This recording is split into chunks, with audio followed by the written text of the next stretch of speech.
just to make sure. Are you seeing it? Yes, I am, sir. Scaffold. Okay. Now can I just leave that up there? You can, sir. Right. Let's let some folks in, and then I will try to figure out how to open up my chat room. Hi, Steve. How are you? 2 thumbs up. And how are you? About the same. 2 thumbs up. We're doing great. Good to see you, Rebecca. Phil, you had someone else in the waiting room, and I am not seeing them now. So maybe they went out and are going to come back in, just so you know. Okay. Okay. There we go, Kelly. Let's see how I can get that on. And it'd be nice to have these up here. So Hi, Kelly. Welcome. Hi, thank you. Okay, Phil, I am going to mute myself, and everyone else is going to mute, and you can go ahead and get started whenever you're ready. Well, actually, I did like to know what these people are. Do they teach K2, 5 to 8, administrators?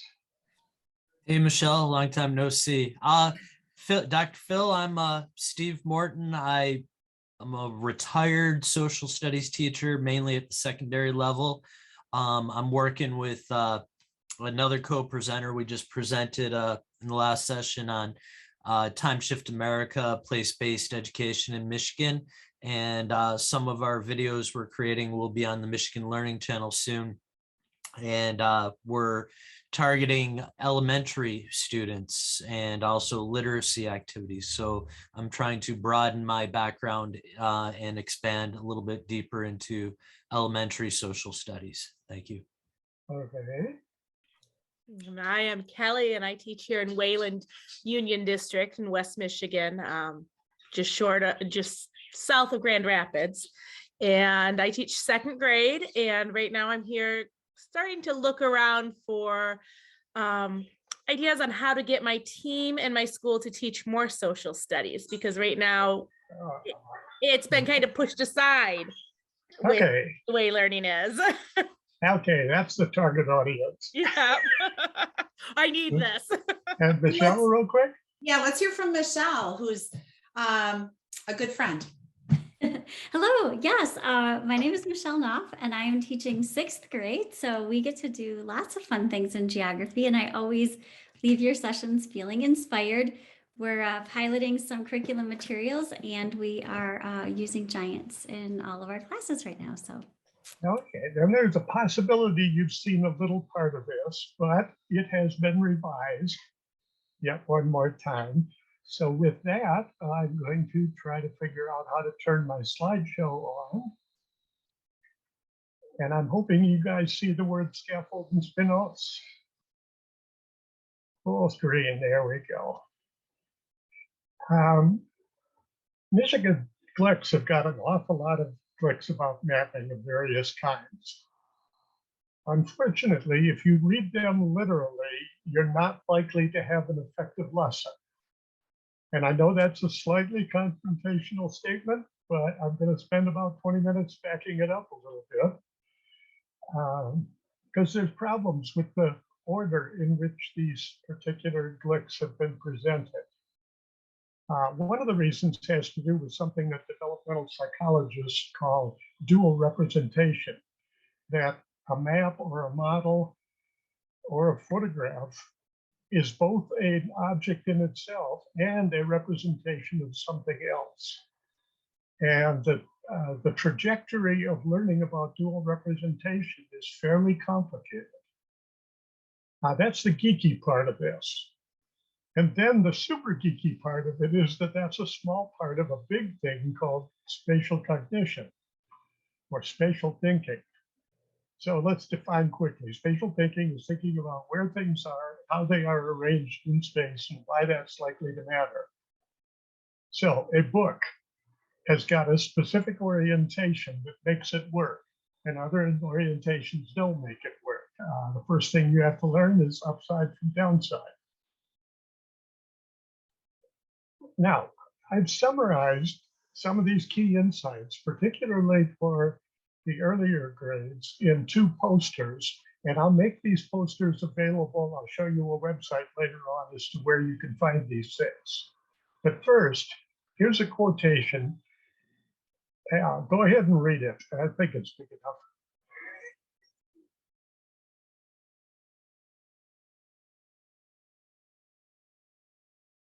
And raise your hand when you hit the end.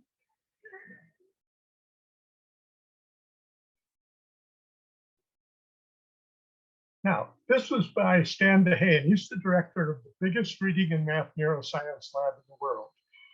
And later on, I'll give you a PowerPoint where you can look at quotations from a dozen other reading experts from other places. Normal development, and now I've highlighted a couple key words: association, orientation, location, and left-right order or sequence. Because as it turns out, those things are stored in different places in your brain.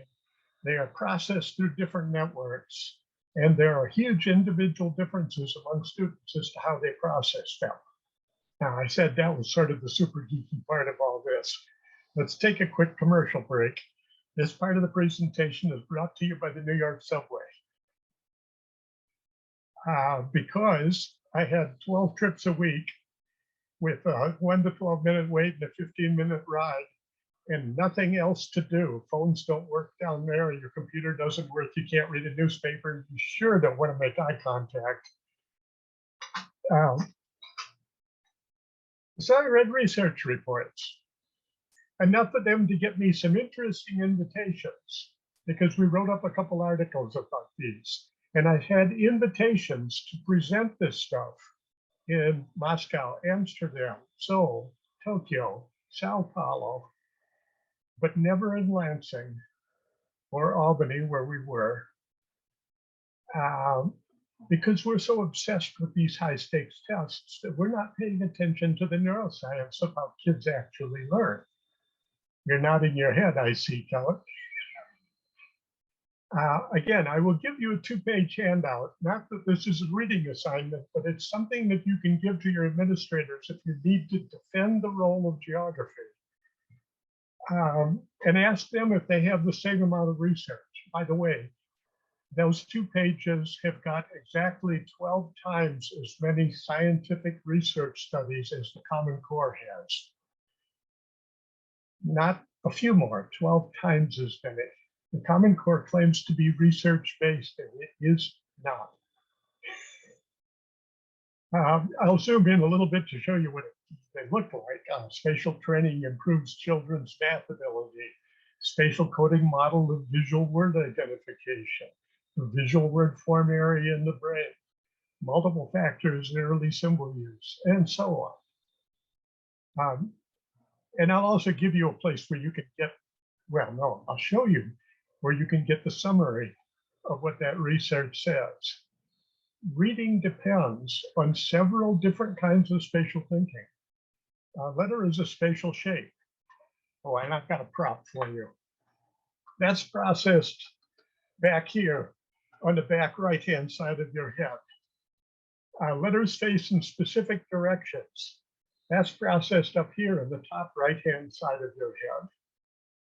Letters occur in spatial sequences. That's processed above your left eyebrow by a network over there. Words occur in spatial associations, adjectives and related to nouns. Proximity matters in a sentence. It's a white house, not a white lawn. And text is a spatial hierarchy. And hierarchy is processed with a different network. And we, meaning scientists in general, know a lot about these networks. They're just starting to show up in American reading curricula. Mathematics is sort of the same way. Numbers are linked to size and spatial shapes, because the number is a shape. A number line has a specific direction. Numbers occur in a spatial sequence. 911 is not the same as 119. Subtraction is a size comparison. Division is about size hierarchies. Geometry is all about shape and connections. Now, you can download these posters. I'll show you where you can get them in both electronic and in poster form. The other sponsor is a high poverty public school in Harlem, and 4 schools in Sao Paulo and 6 schools in Korea, places that have been working with this curriculum. The first grade kids had 40 to 80 minutes of geography a week. And the reading scores went up from the mid 50s to the low 90s, with a city average of 43, a city average equivalent poverty of only 19. So the main focus is what we can do in K2 to build a solid foundation for what teachers are trying to do in middle and high school. But because we've got a middle school teacher in the crowd here, I'll take a look at why a middle school person wants to know a little bit about this kind of research. And to answer Kelly's question, can we make lessons that the school principal who's terrified of standardized tests can still see your work doing? In other words, can we show that? And at the end of the hour, we're going to talk a little bit about a grant proposal that we have that has been funded that will pay some teachers to try some of this out if you want to. So from that, I have got a package of about 6 PowerPoints, each of which takes about 4 to 6 minutes. And put a thumb up and a thumb down if the PowerPoint is making sense to you, or we should go on to the next one. Because it's got a wake-up call, a 6th grade project, something about reading a map, a little bit about the planning guide that we can use, and then a brief description of 3 big projects and how they can be used.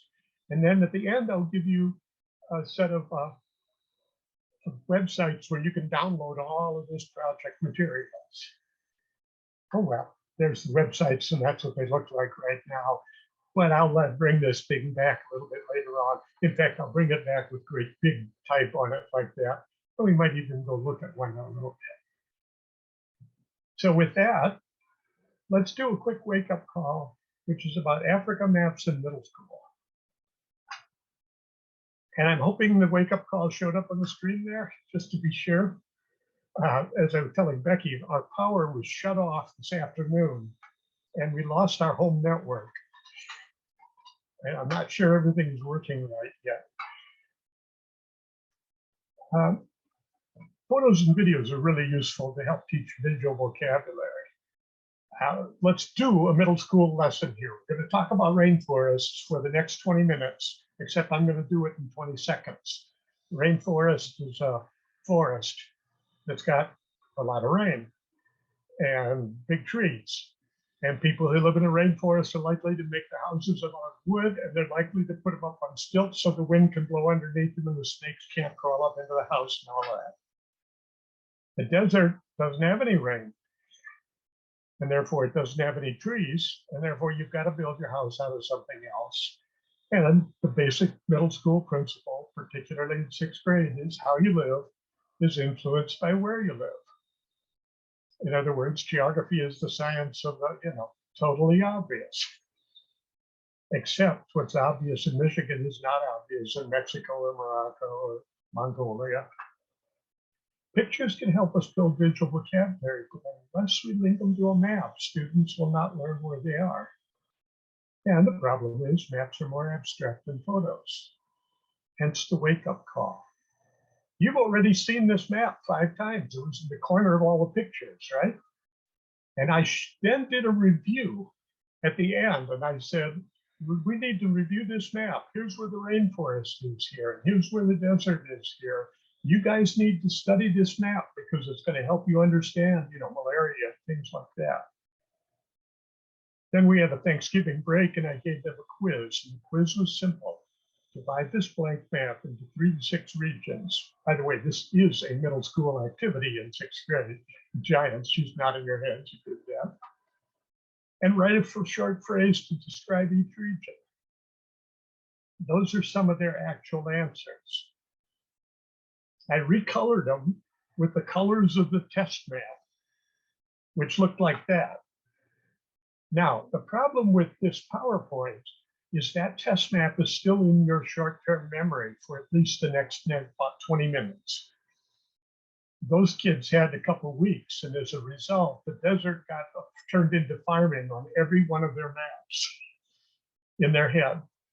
And the rainforest disappeared completely from one of the maps, and it moved all over the continent on the other maps. Oh, and by the way, these weren't middle school students. These were college seniors taking their only social studies class before teacher certification in a state other than Michigan. And if that's your mental map, I mean, human brains just don't store maps accurately. And they didn't learn how to study them in 2nd grade. And therefore, when they saw them in 6th grade, they didn't learn from it. And if this is your mental map of Africa, you can't possibly understand malaria or the spread of Islam or colonization, slave trade, Boko Haram. So you can't just say study the map. You have to model the inquiry, and you've got to ask good questions. So what can we do in K2 to help students learn? That will convince a school principal who's terrified of standardized tests. And I won't read that again. Let's play a real quick game. Because I've told you, human brains encode this information through a bunch of different networks. So here is a very simple map. It's got 9 books on 9 tables. The books are identical. The tables are the same size, except they've got different colors. Here's the door to the room. I've hid a $50 bill underneath this book, and this is you. How are you going to remember where that $50 bill is? And think about it for a second. Now, when I've done this for other classes, some people said it's the table that's near my right hand, which, by the way, is a typical 1st grader's response, because they're kind of egocentric in their spatial cognition. It's on the orange table. It's in the middle of the front row. Some other clue like that. Did I hit what you were going to remember about? Now, your brain automatically thinks of all those in parallel, but unless you really try, you're likely to be consciously aware of only one of those clues. And you're an educated adult, but 2nd grader is likely to see only one clue. So now I'm going to take you to another room. Where's the $50 bill? And I put numbers on the table with previous teachers. I've done this for about 800 teachers over the years. Previous teachers have picked one of these. So you got to hold up your hand, 1, 2, 3, 4, 5, or 6. What table is that hiding under? I see a 5, I see a 2, and another 2. In other words, even in a group of 4, we've got some disagreement. The treasure's in the same place. And it's a very simple question. It is a very complicated answer because it depends on which mode of spatial thinking you're using. If you said near the right hand, that's a proximity network. If you said table 2, that's a color association. That's near your right ear, I'm sorry. Table 3 is the middle of the front row. Table 4 is the book on the same position on the table as it was. Table 5 is the middle row on the door side of the room. And table 6 is, by the way, where it is. You're looking puzzled at me. Remember the bottom one, it was in the book that was in the bottom middle of the table, that was in the bottom middle of the room. And now it's the book that's in the top right-hand corner of the table that's in the top right-hand corner of the room. And by the way, this is one of the problems with standardized tests, that some kids in class will think of an answer that never occurred to the test writer. And it's one of the reasons why standardized tests, it is the B+ student that tends to do the best on them, and often the A student overthinks the test. You're nodding your head again. Thank you. I appreciate the feedback. We have multiple networks that process spatial information. They work in parallel at roughly the same time, but not always consciously. Here's a key article, Different Brain Areas. It was written in 2004. It's been followed up by hundreds of other articles about parallel or independent processing. I'm going to show you why this applies to maps in a couple minutes, because it becomes the core of our winter project. But right now, let's just say if human brains are simple enough we could understand them, maybe we'd be so simple we couldn't. Oh, and this is not learning styles. That's a whole different presentation to talk about that particular bit of pedagogical snake oil. It is, however, related in many ways to the visual skills that we need to learn how to read. So they operate parallel, roughly the same time. This helps explain different kinds of dyslexia, because we have sequential dyslexia, shape dyslexia, and associative dyslexia.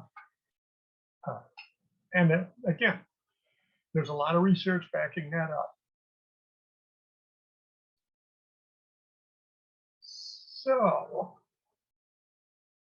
let me just glance at the planning guide rather than talk about it for here. That would give us a little bit more time maybe to look over at some of the bars that I've got on the right to talk about links to ELA and to STEM, and maybe even look at our New York classroom. So the planning guide is a very simple diagram. We make up 3 big projects: a treasure map project in the fall, a camel read-along project this winter, and a field trip in the spring.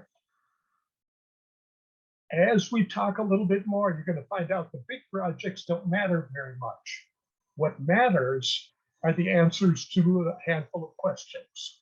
What specific skills and concepts are the scaffold for each activity? And there's a whole lot of these there, but I deliberately blurred it so you can't read it, because what's written down at the bottom there is what our Harlem teachers came up with. You're going to have to come up with different activities that fit your classroom and your playground. And we've got a great big long write-up on the website to help with that process. So we'll give you the Harlem one, you know, go see what they did in that school. And I'll give you what a couple of teachers up in Northern Michigan are doing right now, north of Cadillac. Then the next question to ask is, what are the spin-offs from these activities in math and reading? And again, there's a whole lot of them. I mean, when I mean a spin-off, it's as simple as pointing out that west and east as a little bit of a test, and then I go over the other ways to say, you know, both north and south. And with the same, you get what I'm doing. We have those kind of manipulables for an awful lot of reading activities. What we're saying is, if you do that with a word that's also used in mapping, you've done double duty. It's a spin-off.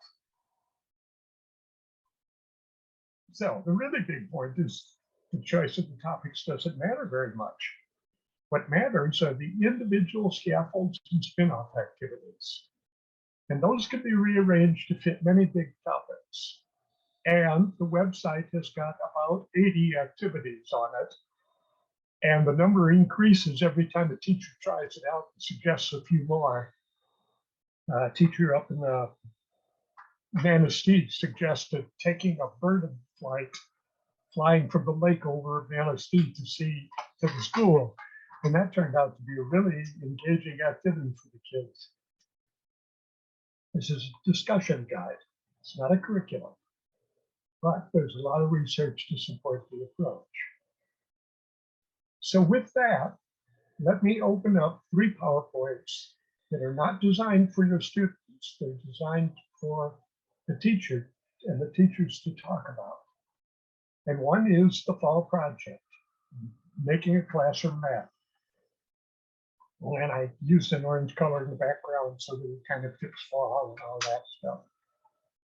How to meet the standards about maps. The devil is in the details. It's not in the overall structure. Because a classroom map is not the end in itself. And that's the problem with the click. It says, make a classroom map, but you can't start there.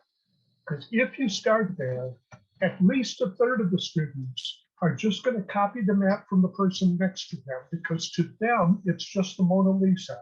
It's a picture with a name. It's not a representation of anything. And because it's not a representation of anything, it's just like any other picture, you know, it's like a picture of a house or a sunshine or whatever. What the classroom map is a very high interest way to help students exercise the brain networks to do this spatial reasoning that they need in order to do reading.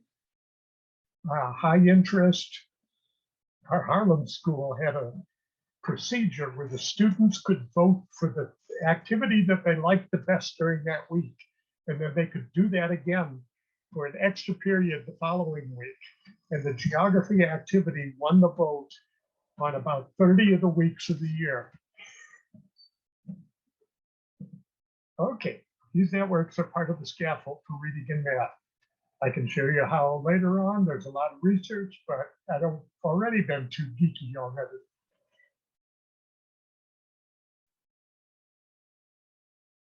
So I put all of our standards because we talk about maps representing places, we talk about direction words, simple maps of the classroom, relative location, school regions.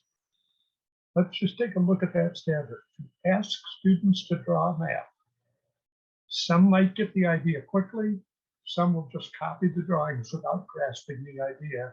And they're going to go to middle school not being able to learn from maps, and they're going to show up in my college classroom not being able to remember the map of Africa. So in the fall, in Harlem, they said, we're going to use this map to find a hidden treasure. But before we do that, we've got to talk a little bit about representation.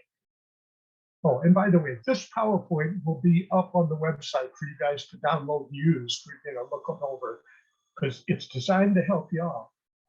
In Harlem, a bus was the right thing to use as a model of a familiar object, because you'd hold that up and you'd say, what is this, kids? And they'd say, oh, it's a bus. And you say, wait a second. It says, it can't be a school bus. I can't fit in it. The door doesn't even open up.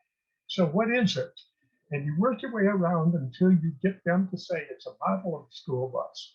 It's like we put a big bus in a shrinking machine and made it little. It represents a school bus. And we're starting to teach this vocabulary a little bit. Just like O represents O and 4 represents 4 squares. In other words, we're helping them get across that hurdle of representation in first grade. So imagine we put the whole room in a shrinking machine and made it the size of this box. Now the devil is in the details. That box already has a piece of green paper and a piece of yellow paper on it. Well, I'll show you, because I started out with a box that was a little fancier, and I'd love to be able to give you this box right now. But one of the teachers up north of Cadillac got this one, and I haven't made another one yet. It is very important that the dimensions fit your room. If your room is square, the box has to be square. If your room is long, it has to be long. If it's a triangle, good luck finding a box. But you'll have to make one then. But it's got to be close to the shape of the room. And I could do this all day long. There is a whole potload of research backing up that statement about spatial scaling in young children, the development of spatial. and the coding of spatial location and things like that. But it is absolutely true that a kindergartner has got a very sophisticated spatial scaling algorithm in their head. The problem is the mental number line is logarithmic. It's not linear. So when we teach them the numbers are spaced evenly apart, that doesn't make sense to some kids because the mental number line is logarithmic. But if you give a kid a piece of paper with just an X on it and you say, this is where a treasure is hidden out in your sandbox, they'll go out and dig within a couple of inches of that location. The problem is when we start teaching mathematics with numbers being evenly spaced, we kind of mess up that natural network in their heads. They start using a completely different one. So this is a big and complicated thing, but the devil is in the details. We can start with a box that's just the general shape of their room. You should probably have something prominent on it. In the Harlem rooms, they didn't have windows. So they had a green board and a yellow board, and we put that on. If you've got windows, put your windows on.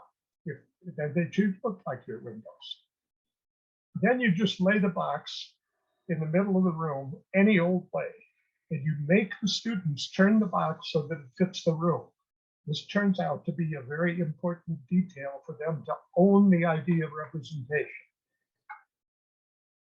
This is going to be called structural correspondence and congruence and so on later when you get to mathematics. And you can add a green board and a whiteboard, discuss, and that becomes an ELA activity to talk about what wall we put that on, and add some more features and keep discussing and making explanations. At some point, you want to name the walls. Northeast, southwest. And at this point, the walls can become a very useful class management tool. Everybody line up along the south wall so we can walk over to the cafeteria. All the bluebirds go to the northeast corner of the room, and the cardinals can go out in the hall, and so on. In other words, you could start using this for class management, but you're reinforcing the sense of location. And it's a domain-specific vocabulary in the terms. The package of handouts has got a whole bunch of Simon Says games that you can play. Everybody stand up and point toward the west wall, and stick your thumb toward the northeast, and so on. And like I said, this is phonological awareness, both north and south and in TH. Lots of different ways to do that. So I'm going to stop this PowerPoint here because I'm on frame about 53 and it's actually 160 frames long.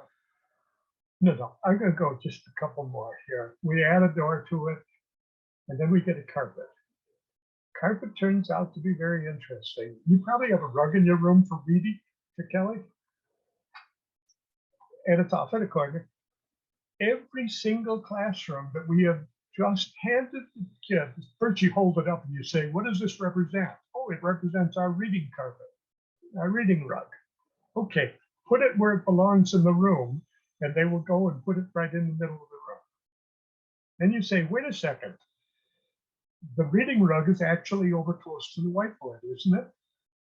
And they will go over and move it over to where it belongs. This is some insight into how the brain operates. The network for processing hierarchy happens earlier than the network for processing proximity. So when you said, put it where it goes in the room, they put it in the middle of the room, it's now in the room, and therefore I'm done. And it's only when you prompt them with the next question that they will push it over to where it belongs. Now, that won't always happen, but it's an example of one of these little details. And with that, I'm going to bail out of that PowerPoint. The PowerPoint's all full of those details. And we'll take a look at the winter project. Winter project, you can't be outside very much. So field trip is a little bit tough. We found that out in New York because we did the field trip in February and it froze to death. So the winter project that they chose was about camel read-alongs, and they wanted camels, and we were trying to figure out why New York kids wanted camels until we realized that, yeah, I've already said this a few times, the brain processes all these ideas with different networks. So let's read a story about camels. Our Harlem kids love camels because it's the very first thing you see when you go in the Bronx Zoo, and you can actually ride on one. And so for about a third of the class, it was a very salient memory. And therefore they chose they wanted to read about camels. There's lots of books about camels, and some of them are pretty good, and some of them are awful. And there's a whole range in between. There are other useful animals. Polar bears are good. Cheetahs are good. Elephants are good. Penguins are not. For reasons I will get at while we're taking a look at it. Read a story about camels, and then encourage the kids to do some spatial thinking about camels. You don't just point to a complicated map and say, they live here. And by the way, this is the kind of map that wins all the focus groups from the publishers. It's what kids like to see. But let me ask you, would my college kids have screwed up the map of where the desert was if they had actually learned anything from this map? The fact is they didn't remember anything useful for it. I'm not going to say don't use it, because anything can be a learning aid. But the evidence is clear. Children do not learn much geography from this kind of map. Take a look at this grain symbol. How would a child's brain encode where it is? Because the grain is important. It's what people ate, in the big Ghana Empire. 7th grade click, that is. So how does a kid code where it is? It's near the gorilla. That's table number 1 on your right. It's associated with a light green color. That's table number 2. It's between the camel and the oil well. That's table number 3. It's in the northern part of Nigeria. That's table number 4. When they're looking at a map, they're using the same parallel brain networks that you use for those books on the table. So the answer to make this work is to give them a very simple map and then a task to do with that map. Something that they should do after we've done our camel read along or in the middle of the camel read along. For this one, we say the specific skill would be a word that they're going to learn in 3rd grade anyway, region. So let's color the camel region. Now, different kids are going to have a different map around there, and you need to be able to respond to it. That's what the rest of this PowerPoint is about. And there's even a script in here. You just made a regional map of camels. But you kids are smart. You can say something about Africa just by looking at this map. The question is, what question do you ask here?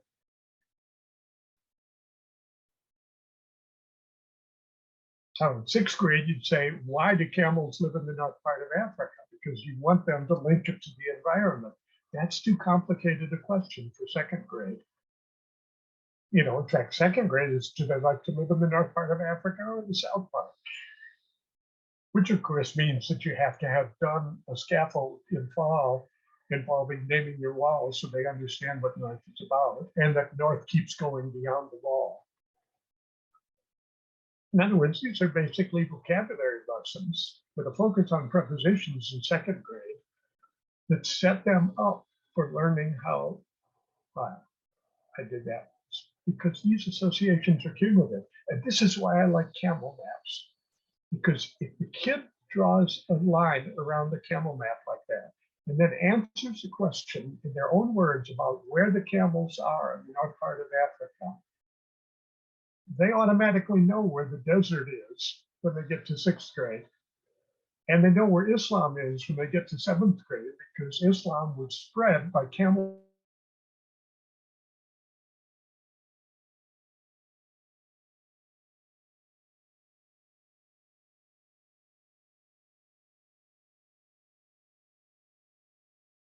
not maps of UFO sightings in Roswell, New Mexico, but maps of camels in Africa. They're going to learn something that's going to help them learn as we go on up the curriculum. So, with proper guidance, every child can learn how to do all kinds of spatial thinking better.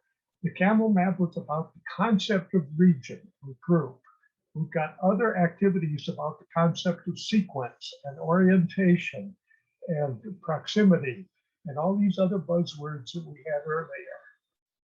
Because kids don't just get information from a map. They have to learn how to learn from maps. And they should do that learning with maps that matter.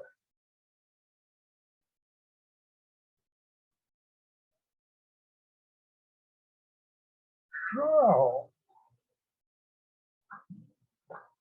the spring project is going to be the one that is the hardest for me to talk about because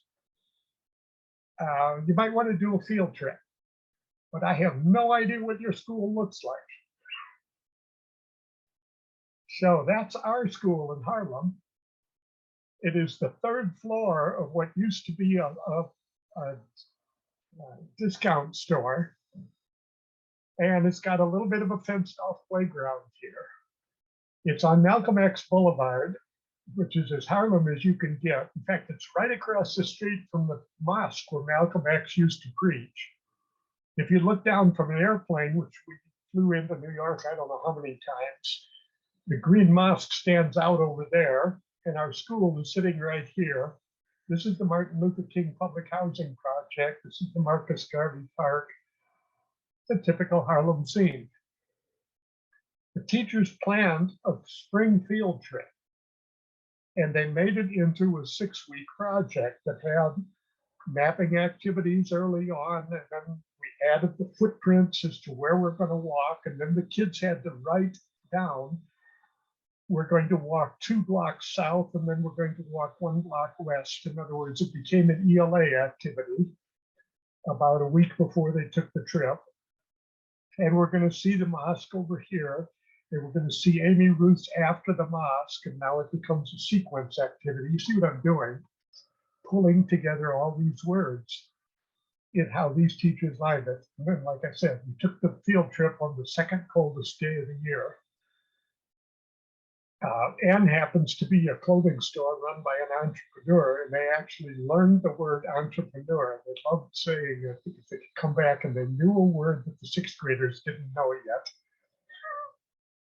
And then when they came back, they had to write about what they saw in the community, and they had to do it using a model sentence, so it became an ELA activity again. I kind of like this one especially well. A nurse lives in my community, a teacher lives in my community. They help sick people. That seems a strange take on the teaching profession, but still.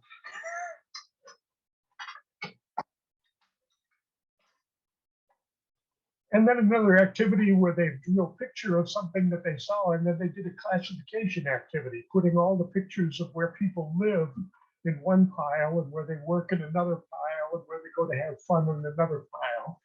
And so they're learning a little bit about classification. In other words, the field trip is not an event. It was the spine for about 5 weeks of ELA and math activities. The kids liked doing the activities because they were related to this big field trip that they were going to do. And the engagement of the field trip made the math activity easier to teach.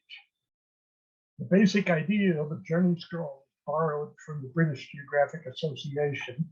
And we prepared a bunch of discussion guides about what did I see and what did I observe and what was puzzling when I was out there and how did I see and what would I like to see the next time. In other words, it's all about the scaffolds and the spin-offs from these geography activities. What makes it work is how well you take advantage of the student interest of a treasure map or a camel story in order to fit these ELA and math goals into the package.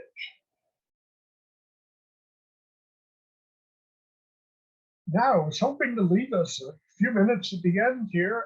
I got more quotations about ELA if you need that, but I will give you access to that PowerPoint. There's some links to STEM. We could look more at the pictures of New York, or I could just wander through some of the handouts that are up on the website that you could see the richness of what's up there. You got any preference for those 1, 2, 3, 4? Or just call it a night? I just had a quick question real fast on that spring project, if you don't mind answering that first. Go for it. Our school does not have the funding for field trips anymore. So I see how the camel readings would kind of flow into the field trip. Do you have suggestions for like a local park activity? Like Well, like, that's they exactly have that why same flow. that's exactly why they did it as a walk around the block, Yeah, was they had no budget. okay. But yes, a local park would be just wonderful, particularly in second grade. So does it not matter then that, like, okay, they loved the camels were at the zoo. That connection doesn't have to be made so much as they learned the regions and then they wrote about walking around. Yeah, no, we could do Okay. we in fact, in Michigan, we could do it with beaver, and that would set them up for a third grade activity about the beaver trade, fur trade, and the Okay. Aborigines. You know, or we could do it with polar bears, are a cool one for it. Mm. All we say is you want to have books that are not fantasy books. Penelope Penguin and her friend Ollie Alligator went to visit the dinosaur. My thought You're is just hacking the penguin books, yeah, if Penelope Penguin and Ollie Alligator ever got together, you would hear a chomp, and there would be only one of them. Math. Math, yeah. See, you brought math in. I would love to see the handouts type thing and where Yeah, that's the what I website thought you may were be. pointing toward. So there's a 4-page handout about a kit that you can put together, with things in it, like my book about Trashy Town over here, and to make my models. I've been saving bottle caps for a while. It's just, my dad was a school principal, and we lived with budgets my entire life. Budgets are a real problem for social studies. So this is how can you make the model out of a cardboard box if you need to? How do you make a journey scroll? With the Arc of Inquiry, with 2 completed versions of it, just for your information. The diagram of what the brain is like and how spatial sequence is linked to the preposition of between, and spatial auras about preposition of near, and where these things occur in the brain. More description about the different, and some trigger words that you use. And if you use the word between, it automatically triggers that network to get going. Simon Says activities. Different activities for teaching left and right. All of the activities that they used in Harlem, which is about 75 little mini activities, of which you might only use 20 or 25. You might make up 15 new ones, and I'll pay you for those. Phil, Like I say, I've got a grant. Phil, I just want to make you aware that 2 minutes. 2 minutes. Okay. We've got the steps in making a classroom map and why putting them in that particular sequence.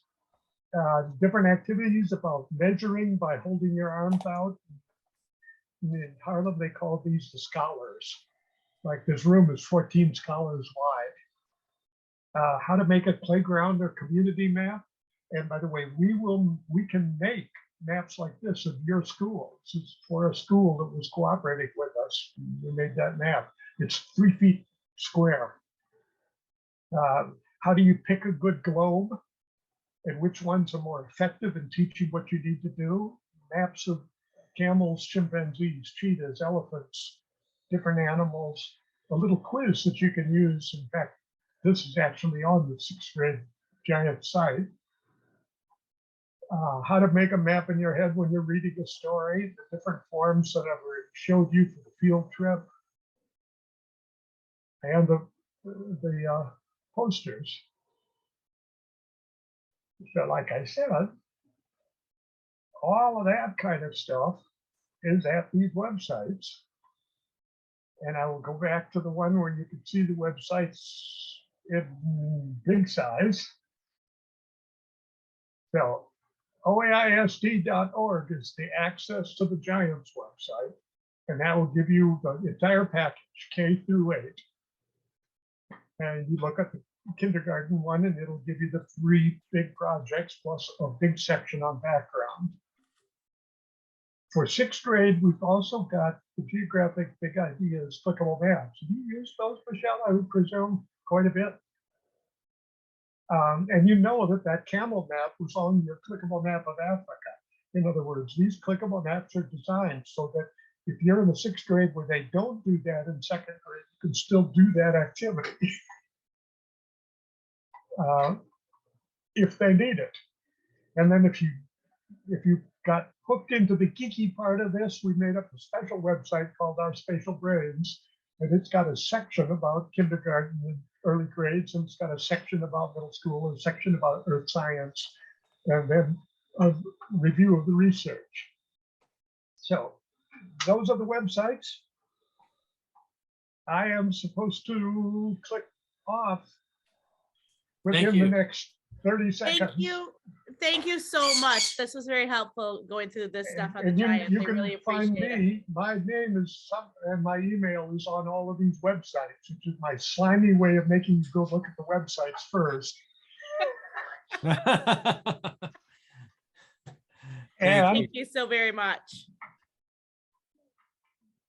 Wow, nice icon. How'd you do that heart?